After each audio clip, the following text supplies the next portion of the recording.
Hello everyone, welcome back to Anugrah IAS academy. Anugrah IAS academy में हम सभी अब तक कंप्यूटर की क्लास कंटिन्यू कर रहे हैं, है ना। कि जैसा कि हम लोगों ने कल पढ़ा था, हमने कंप्यूटर के किसके बारे में पढ़ा था, हमने कंप्यूटर के वर्गीकरण के बारे में पढ़ा था, है ना। तो आज हम उसी कंप्यूटर के वर्गीकरण के बारे में आगे जानेंगे। जैसा कि मैंने पिछली क्लास में आप लोगों को बताया था कि कंप्यूटर का वर्गीकरण कितने पार्ट में है, 3 पार्ट में, है ना। जो हमारा पहला था वो क्या था, हार्डवेयर के उपयोग के आधार पे। पहले जो लोग हम लोगों की ये वाला जो क्लास है, जिसने नहीं देखा होगा तो वो पिछली वाली वीडियो में जाके देख सकते हैं, है ना।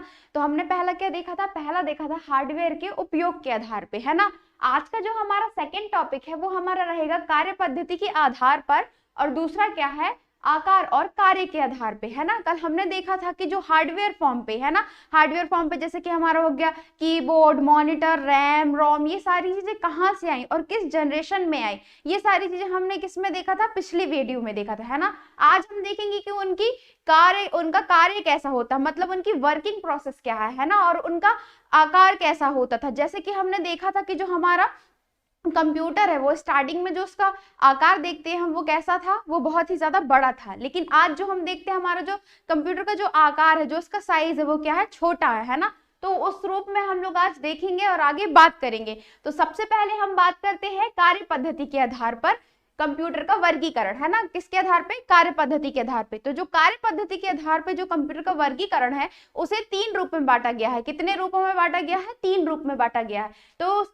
उसका जो फर्स्ट है फॉर्म है, उसको हम बोलते हैं एनालॉग कंप्यूटर। जो उसका सेकंड फॉर्म है उसको बोलते हैं हम डिजिटल कंप्यूटर, और जो हमारा थर्ड है वो क्या है, हाइब्रिड कंप्यूटर। इतना आप लोगों को क्लियर है, ठीक है। आगे चलते हैं। सबसे पहला हम देखेंगे कि एनालॉग कंप्यूटर होता क्या है ना। क्या देखेंगे, एनालॉग कंप्यूटर क्या होता है। तो एनालॉग कंप्यूटर क्या करता है, भौतिक मात्राओं के मान को अंकों में प्रदर्शित करता है। किस रूप में प्रदर्शित करता है, अंकों में प्रदर्शित करता है। अब आप लोग ये सोच रहे होंगे कि भौतिक मात्रा हम किसे कहते हैं। जैसे कि आप लोग देखते हो जो हमारा द्रव्यमान है ना, द्रव्यमान है, तापमान है, ये कौन सी मात्राएं, ये भौतिक मात्राएं हैं, है ना। ऐसा कंप्यूटर जो क्या करता है, हमारे हमारे मानों को किसके रूप में कन्वर्ट करता है, अंकों के रूप में कन्वर्ट करता है, वो क्या कहलाता है, हमारा एनालॉग कंप्यूटर कहलाता है। कौन सा कंप्यूटर कहलाता है, एनालॉग कंप्यूटर कहलाता है ना। एग्जाम्पल के लिए मैंने यहाँ लिख दिया है द्रव्यमान, पारा, लंबाई, ये सारी चीजों को हम किस में देखते हैं, भौतिक मान के रूप में देखते हैं, है ना। इसके प्रयोग की बात करते हैं तो इसका प्रयोग कहाँ कहाँ होता है, तो इसका प्रयोग स्पीड मीटर में होता है। कहाँ होता है, स्पीड मीटर में होता है, भूकंप वाले क्षेत्रों में होता है, प्लस इंजीनियरिंग में होता है। मतलब जो एनालॉग कंप्यूटर का जो यूजेस है अधिकतर कहाँ होता है, जैसे कि एग्जांपल के लिए यहाँ से ले सकती हूँ भूकंपीय क्षेत्र, है ना। जो भूकंपीय क्षेत्र है वहां पे अगर हम बात करते हैं कि कहीं भूकंप आता है, तो हम बोलते हैं ना कि यहाँ भूकंप जो आया हुआ है उसकी जो मात्रा है, या उसकी जो मात्रा है वो इतनी ज्यादा थी, इतनी कम थी। वो कैसे मापते हैं हम, वो मापते हैं हमारे एनालॉग कंप्यूटर के थ्रू, जो क्या करता है, भौतिक मात्रा को किस में कन्वर्ट कर देता है, हमारे अंकों में कन्वर्ट कर देता है, ठीक है। तो हमने समझ लिया क्या, एनालॉग कंप्यूटर। आगे हम चलते हैं, हमारा जो सेकंड कंप्यूटर है वो हमारा क्या है, डिजिटल कंप्यूटर। क्या है हमारा, डिजिटल कंप्यूटर। तो जो हमारा डिजिटल कंप्यूटर है वो किस तरीके से काम करता है वो हम देखेंगे आगे। तो हमारा जो डिजिटल कंप्यूटर है वो इलेक्ट्रॉनिक संकेतों पे चलता है। किस पे चलता है, इलेक्ट्रॉनिक संकेतों पे, है ना। डिजिटल कंप्यूटर की बात करते हैं तो डिजिटल कंप्यूटर में क्या होता है, जो डाटा है ना, जो डेटा है, जो हमने बताया था डेटा क्या होता, आंकड़े एवं तथ्य, है ना। वो क्या करता है, जो डेटा होता है उसको निरूपण करके बाइनरी रूप में जाता है। बाइनरी रूप मतलब समझते हो, क्या होता है, 0 से लेके 1 फॉर्म पे आता है। कहाँ आता है, 0 से 1 के फॉर्म पे आता है, उसको हम बोलते हैं बाइनरी फॉर्म पे, है ना। अगर हम इसके यूजेस की बात करते हैं तो अधिकतर जो इसका यूज होता है वो बैंकों में होता है और कंपनियों में होता है ना। अब मैं बताना चाहूंगी, मैं यहाँ एक एग्जांपल देती हूँ यहाँ पे। तो वो क्या दिया हुआ है, बैंक। जैसे कि हम बैंक से सीधे समझ सकते हैं कि जो बैंक है वहां पे अधिकतर आप लोग देखते हो कि वहाँ कैश का काम होता है ना। कैश हम लोग क्या करते हैं, विड्रॉ करते हैं, है ना। और ये सारी चीजें हम करते हैं, तो उसमें क्या, बैंकों में अधिकतर इसका प्रयोग होता है, क्योंकि वहां पे हम 0 से लेके 1 से लेके मतलब बहुत सारे देखते हैं ना, हम हजारों की काउंटिंग करते हैं, लाखों की काउंटिंग करते हैं। वो किस फॉर्म पे करते हैं, बाइनरी फॉर्म पे करते हैं ना। तो आप लोग समझ गए होंगे कि डिजिटल कंप्यूटर का वर्क कैसे होता है और डिजिटल कंप्यूटर होता क्या है, ठीक है। हमारा जो थर्डली जो हमने देखा, जो हम देखेंगे उसका नाम क्या है, हाइब्रिड कंप्यूटर। क्या है, हाइब्रिड कंप्यूटर। अब हम ये समझेंगे कि हाइब्रिड कंप्यूटर होता क्या है। हमने एनालॉग समझ लिया है ना, हमने क्या समझ लिया, डिजिटल समझ लिया। अब हमारा जो थर्डली जो कंप्यूटर है वो कौन सा कंप्यूटर है, हाइब्रिड कंप्यूटर है ना। तो जो हाइब्रिड कंप्यूटर होता है वो क्या होता है, हाइब्रिड कंप्यूटर जो होता है वो एनालॉग कंप्यूटर और डिजिटल कंप्यूटर का क्या होता है, कंबाइन कॉम्बिनेशन वाला कंप्यूटर होता है ना। कैसा होता है, कंबाइन रूप बोल सकते हैं जिसको। वो क्या करता है, एनालॉग फॉर्म को लेता है, किस रूप में, जो हमारा जो एनालॉग फॉर्म है उसको हमको इनपुट के रूप में प्रोवाइड करता है। किसके रूप में, इनपुट के रूप में प्रोवाइड करता है।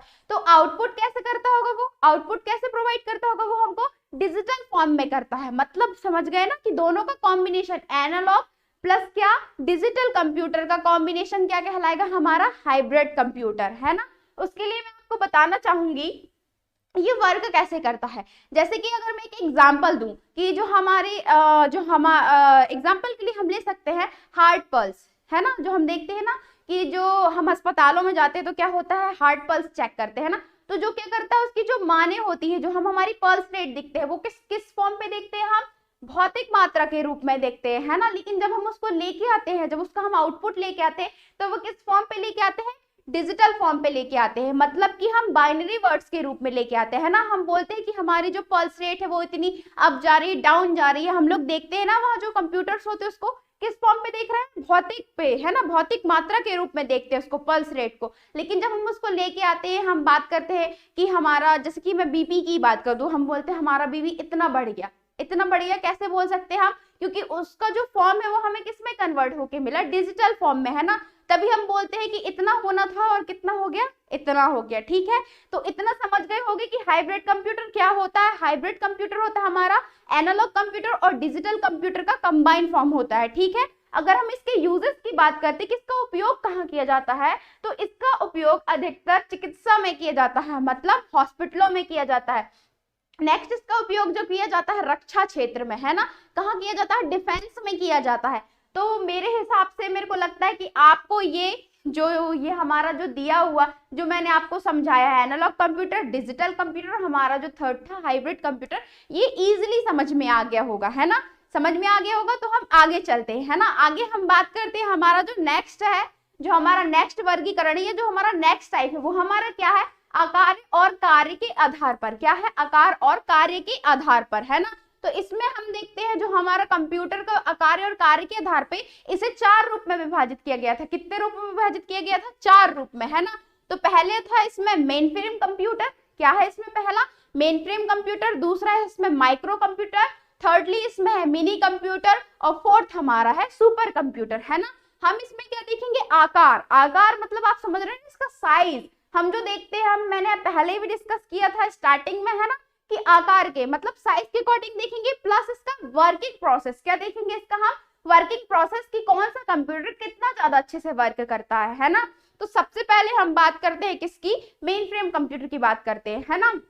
मेन फ्रेम कंप्यूटर होता क्या है, कैसे दिखते हैं ये, इसकी बात करेंगे। तो जो मेन फ्रेम कंप्यूटर होते हैं वो आकार में कैसे होते हैं, बड़े होते हैं। मेन फ्रेम कंप्यूटर आकार में कैसे होते हैं, बड़े होते हैं। एग्जाम्पल फॉर मैं बताना चाहूंगी कि जो मेन फ्रेम कंप्यूटर है, एक रूम होता है, एक रूम होता है, वहां उसका सेंटर पॉइंट होता है, जहां पे मुख्य जो कंप्यूटर है वो होता है, और उसमें से 100,000 टर्मिनल जुड़े होते हैं। मतलब बहुत सारे कंप्यूटर क्या होता है, जुड़ा हुआ होता है। उस एक कंप्यूटर से क्या होता है, वो सारे कंप्यूटर में वर्क होता है ना। तो ये क्या कहलाता है, हमारा मेन फ्रेम कंप्यूटर का फॉर्म कहलाता है, इजिली टू बताने के लिए। ठीक है, अब हम आगे देखते हैं इसमें और क्या था, इसमें और ऐसा क्या था जो इसे ऐसा बनाया गया, है ना। तो जो इसकी स्टोरेज क्षमता थी, स्टोरेज की बात करते हैं, वो कैसी थी, बहुत ही ज्यादा अधिक थी, है ना। मेन फ्रेम कंप्यूटर की स्टोरेज क्षमता कैसी थी, बहुत ही ज्यादा अधिक थी। जैसे मैंने अभी बताया कि एक सेंटर पॉइंट होता था और बहुत सारे टर्मिनल्स इससे जुड़े हुए होते थे। इट मींस क्या है, ये मल्टी यूजर है। मल्टी यूजर किसको बोलते हैं हम, कि एक साथ बहुत सारे व्यक्ति एक बार में काम कर सकते थे, जिसको हम क्या बोल सकते हैं, मल्टी यूजर कंप्यूटर। तो मेन फ्रेम कंप्यूटर को मल्टी यूजर कंप्यूटर के फॉर्म पे भी देखा जा सकता है ना। आगे हम देखते हैं इसको बनाया कैसे गया, इसको बनाया कैसे गया, जो इसकी स्पीड इतनी अच्छी हो गई और इतने सारे लोग एक साथ काम कर सकते हैं, है ना। तो इसको 2 माइक्रो प्रोसेसर से जोड़कर बनाया गया। किससे, 2 माइक्रो प्रोसेसर से जोड़ के बनाया गया। और इसकी जो क्षमता थी, है ना, इसकी जो क्षमता थी उसको और भी ज्यादा क्या कर दिया गया, बढ़ा दिया गया। ठीक है, इसमें हम देखते हैं माइक्रो प्रोसेसर का फॉर्म कैसा था, इसमें 32 से लेके 64 बिट्स तक के माइक्रो प्रोसेसर का प्रयोग किया गया था। ठीक है, आगे हम बात करते हैं इसका उपयोग। इसका उपयोग अधिकतर कहाँ होता था? तो इसका जो उपयोग है वो उद्योगों में, व्यवसाय में और रिसर्च सेंटर में होता था। कहाँ होता था? उद्योगों में। उद्योग में आप लोग जानते हो कि बहुत सारे लोग काम करते हैं एक साथ, है ना, तो सब लोगों का एक टर्मिनल होता था, एक टर्मिनल मतलब एक सेंटर पॉइंट होता था जिसमें से सभी लोग जुड़े हुए होते थे। व्यवसाय में भी आप लोगों को पता है कि बहुत सारे लोग एक साथ काम करते हैं, है ना। रिसर्च ऑर्गेनाइजेशंस जो है, आप लोग देखते हो कि हम स्पेस के बारे में जैसे बात करते हैं ना, तो आप लोगों ने देखा होगा कि क्या होता है, एक सेंटर पॉइंट होता है, मतलब एक व्यक्ति मुख्य जो उसका होता है, कंप्यूटर होता है, उसमें से ही सारे लोग काम करते हैं। मतलब जो एक काम कर रहा हो उसकी वर्किंग प्रोसेस सारे लोग देख सकते थे, है ना। इससे क्या होता था, कोई व्यक्ति ना कम काम कर सकता था ना कोई व्यक्ति ज्यादा, मतलब सब में जो काम था वो डायवर्ट था, सेम टू सेम। ठीक है, आगे हम चलते हैं हमारे नेक्स्ट कंप्यूटर की ओर, है ना। तो जो हमारा क्या था, माइक्रो कंप्यूटर। माइक्रो कंप्यूटर नाम से ही आपको पता चल रहा है कि माइक्रो मतलब क्या, छोटा रूप। क्या? माइक्रो मतलब छोटा रूप, है ना। माइक्रो अगर हम इसकी बात करते हैं तो ये क्या है, हम जो देखते हैं ना हमारे जो नॉर्मल यूजेस के लिए अभी जो कंप्यूटर है, मतलब उद्योग, व्यवसाय, है ना, शिक्षा, जितनी भी चीज है, मतलब नॉर्मल यूजेस के लिए जिन कंप्यूटर का उपयोग होता है उसे क्या बोला जाता था, माइक्रो कंप्यूटर बोला जाता था, है ना। अगर हम इसकी बात करते हैं तो इसका जो विकास है वो 1970 में हुआ। इसका जो विकास है कब हुआ? 1970 में आईबीएम के द्वारा। आईबीएम का फुल फॉर्म मैंने बता चुका है, फिर भी एक बार बता दूंगी कि आईबीएम का फुल फॉर्म होता है इंटरनेशनल बिजनेस मशीन, है ना। किसके सहयोग से हुआ? आईबीएम के हुआ, है ना। जब क्या होता है, यहाँ हम देखते हैं यहाँ पर हम देखते हैं कि इसमें इसकी जो प्रोसेसर क्षमता है उसे 8, 16, 32, 64 बिट के रूप में लिया गया। इसकी जो प्रोसेसिंग जो क्षमता है उसको कितने रूप में ले लिया गया? 8 बिट, 16 बिट, 32 बिट, 64 बिट के रूप में ले लिया गया, है ना। हमने देखा था कि हमने पिछली क्लासेस में देखा था कि बहुत सारी हमने देखा था जो हमारा जो 4th जनरेशन और 5th जनरेशन में, उसमें हमने माइक्रो प्रोसेसर के फॉर्म पे किसका उपयोग किया? इंटीग्रेशन चिप का प्रयोग किया, है ना। तो जो हमारे माइक्रो प्रोसेसर कंप्यूटर जो हुए, माइक्रो कंप्यूटर हुए, उसमें VLSI, ULSI का जो है प्रयोग किया गया। इससे क्या हुआ, जो हमारे कंप्यूटर का आकार था वो छोटा हो गया, है ना। तो VLSI का फुल फॉर्म क्या होता है? वेरी लार्ज स्केल इंटीग्रेशन, है ना, मैंने कल भी बताया था। और ULSI का फुल फॉर्म क्या होता है? Ultra large scale integration. मतलब माइक्रो प्रोसेसर का जो आकार है, जो स्टोरेज है, या जो उसकी बोल सकते हैं जो उसकी क्षमता है वो बढ़ा दी गई, लेकिन जो कंप्यूटर का आकार है उसको और क्या कर दिया गया? छोटा कर दिया गया। ठीक है, अब मैं यहाँ बताना चाहूंगी आप लोगों को क्या हुआ जब माइक्रो प्रोसेसर के फॉर्म पे, है ना, जब क्या किया गया, सीपीयू में क्या कर दिया गया, माइक्रो प्रोसेसर को, मैंने जो बताया VLSI और ULSI को सीपीयू में क्या कर दिया गया? कन्वर्ट कर दिया गया। किसके फॉर्म पे? प्रोसेसर के रूप में कन्वर्ट कर दिया गया। ठीक है, इतना क्लियर हो गया। अब हम इसके उपयोग की बात करते हैं, ये यूजेस की बात करते हैं कि इसका उपयोग कहाँ होता था। तो मैंने अभी बताया कि नॉर्मली यूज जो हमारा है ना, तो नॉर्मली यूजेस में कैसे, जैसे कि जैसे बोल सकते हैं स्टडी में हो गया, है ना, रिसर्च ऑर्गेनाइजेशन में भी इसका उपयोग होने लगा, हॉस्पिटलों में भी इसका उपयोग होने लगा, डिफेंस में इसका उपयोग, मतलब सभी जगह पे किसका उपयोग होने लगा? माइक्रो कंप्यूटर का उपयोग होने। मैं कुछ एग्जांपल्स दूंगी आपको जो माइक्रो कंप्यूटर के अंतर्गत आते हैं, ना। तो मैंने यहाँ एग्जांपल्स लिखा हुआ है, डेस्कटॉप लिखा हुआ है, पीसी लिखा है, पीसी का फुल फॉर्म भी बता चुकी हूँ मैं, पर्सनल कंप्यूटर, है ना, लैपटॉप हो गया, नोटबुक हो गया, टैबलेट हो गया, और जो हम अभी स्मार्टफोन यूज करते हैं वो भी किस फॉर्म पे आता है? माइक्रो कंप्यूटर पे फॉर्म पे आता है। ठीक है, इतना आप लोगों को क्लियर है? ठीक है, तो आगे हम चलते हैं हमारे नेक्स्ट कंप्यूटर की ओर, जो क्या दिया हुआ है? Mini computer. क्या दिया हुआ है? Mini computer. तो मिनी कंप्यूटर क्या होता है वो समझेंगे। जो मिनी कंप्यूटर होता है वो माइक्रो कंप्यूटर से क्या होता है? बड़ा होता है। माइक्रो कंप्यूटर से बड़ा होता है, लेकिन मेन फ्रेम कंप्यूटर से छोटा होता है। किससे छोटा होता है? मेन फ्रेम कंप्यूटर से छोटा होता है। ठीक है, आगे हम देखते हैं इसमें क्या होता है। इसमें जो होता है, जो डेटा स्टोरेज, जो इसकी जो डेटा स्टोरेज क्षमता है वो बहुत ही ज्यादा क्या थी? अधिक थी, है ना। इसमें डेटा स्टोरेज क्षमता क्या थी? बहुत ही ज्यादा अधिक थी। इसका जो आकार है वो छोटा हो गया, लेकिन इसमें डेटा स्टोर करने की क्षमता क्या हो गई?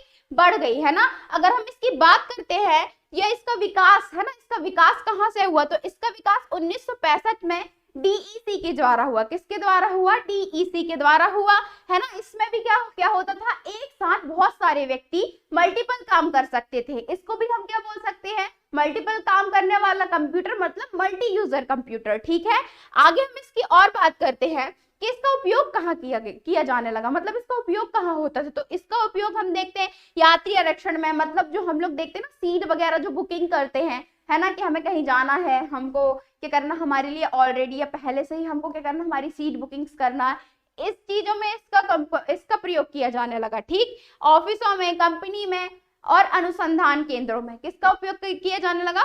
मिनी कंप्यूटर का, है ना। आगे हम चलते हैं, जो हमारा क्या है, आगे जो हमारा नेक्स्ट कंप्यूटर है वो हमारा क्या है? सुपर कंप्यूटर है। क्या है हमारा? सुपर कंप्यूटर, है ना।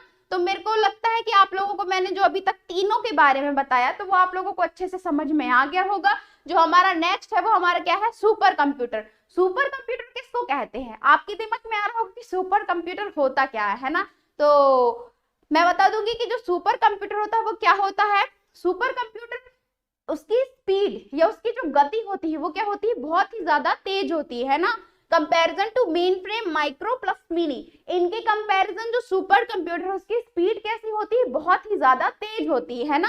प्लस उसकी जो स्टोरेज क्षमता है, स्पीड तो है ही है, उसके साथ क्या है, जो उसकी स्टोरेज क्षमता है वो भी क्या है? बहुत ही ज्यादा बड़ी होती है ना, सुपर कंप्यूटर की। सुपर कंप्यूटर की अगर हम बात करते हैं तो उसको हम क्या बोल सकते हैं? इसमें जो यूजेस किसका होता है, मतलब यूज किसका होता है? माइक्रो प्रोसेसर का तो होता है, ये हमें पता है, लेकिन कैसे माइक्रो प्रोसेसर का यूज होता है? उच्च क्षमता वाले या हाई क्वालिटी वाले हजारों माइक्रो प्रोसेसर का उपयोग होता है किसमें? सुपर कंप्यूटर में, है ना। मतलब आप लोग सोचो, नॉर्मल हम देखते हैं माइक्रो प्रोसेसर से ये सारे कंप्यूटर बने हैं ना, लेकिन यहाँ ऐसे हजारों हाई लेवल के क्या है? माइक्रो प्रोसेसर है, जिससे क्या बन रहा है? हमारा सुपर कंप्यूटर बन रहा है ना। जो हमारा सुपर कंप्यूटर होता है ये भी क्या होता है? मल्टी यूजर होता है, मतलब इसमें भी हम मल्टीपल वर्क कर सकते हैं। ठीक है, आगे हम और देखते हैं, सुपर कंप्यूटर की जो गणना है वो किस में होती है? फ्लॉप्स में होती है। सुपर कंप्यूटर की गणना को हम क्या बोलते हैं? फ्लॉप्स बोलते हैं। फ्लॉप्स का फुल फॉर्म होता है फ्लोटिंग पॉइंट ऑपरेशन पर सेकेंड। फ्लोटिंग पॉइंट क्या दिया हुआ है? फ्लोटिंग पॉइंट ऑपरेशन पर सेकेंड। ठीक है, इतना समझ गए होंगे। अब हम सुपर कंप्यूटर की बात करते हैं। सुपर कंप्यूटर तो हमने पढ़ लिया कि क्या होता है, स्पीड होती है उसमें, स्टोरेज होता है, लेकिन ये आया कहाँ से, इसे बनाया किसने, है ना। ये क्वेश्चन हमारे दिमाग में आता है। तो हम सबसे पहले जानेंगे कि जो विश्व में है, पूरे वर्ल्ड में जो सबसे पहला जो सुपर कंप्यूटर था वो किसने बनाया भाई? वो व्यक्ति कौन था जिसने सुपर कंप्यूटर बनाया, है ना। हमारे दिमाग में आता है कि हम एक बार तो जाने कि किसने बनाया ऐसा कंप्यूटर, है ना। तो हम वर्ल्ड की बात करते हैं, तो वर्ल्ड में सुपर कंप्यूटर बनाने वाला जो कंपनी है या बनाने वाला जो व्यक्ति है उसका नाम क्या है?